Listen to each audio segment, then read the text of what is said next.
এর আগের ভিডিওতে দেখাইছিলাম যে আমাদের ইনকিউবেটর মেশিনের ভিতরে যেই ডিমগুলা দিছিলাম ওই ডিমগুলা থেকে একটা দুইটা করে বাচ্চা বের হওয়া শুরু করছিল।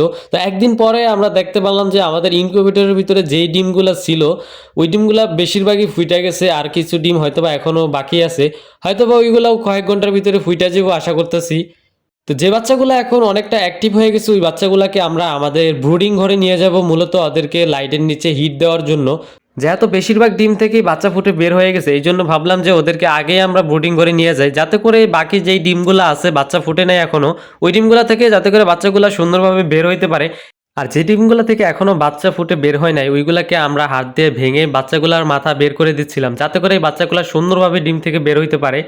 আর আমাদের ইনকিউবেটরের ভিতরে সবার প্রথমেই আমাদের মুরগির বাচ্চাগুলো ফুটে বের হওয়া শুরু করছিল। আমরা ভাবছিলাম যে হয়তো এক দুই দিন পরে আমাদের কিং কোয়েল পাখির ডিম এবং জাপানি কোয়েল পাখির ডিমগুলো ফুটে বাচ্চা বের হবে, কিন্তু তার কিছুক্ষণ পরেই দেখলাম যে আমাদের কিং কোয়েল পাখির ডিমগুলো ফুটে অনেক সুন্দর সুন্দর বাচ্চা বের হয়েছে। পরবর্তী ভিডিওতে আমরা দেখানোর চেষ্টা করব যে আমরা এই বাচ্চাগুলোকে কিভাবে ব্রুডিং করেছি। আর আমাদের পরবর্তী আপডেটগুলো জানতে আমাদের পেজটিকে ফলো দিয়ে আমাদের পাশে থাকতে পারেন।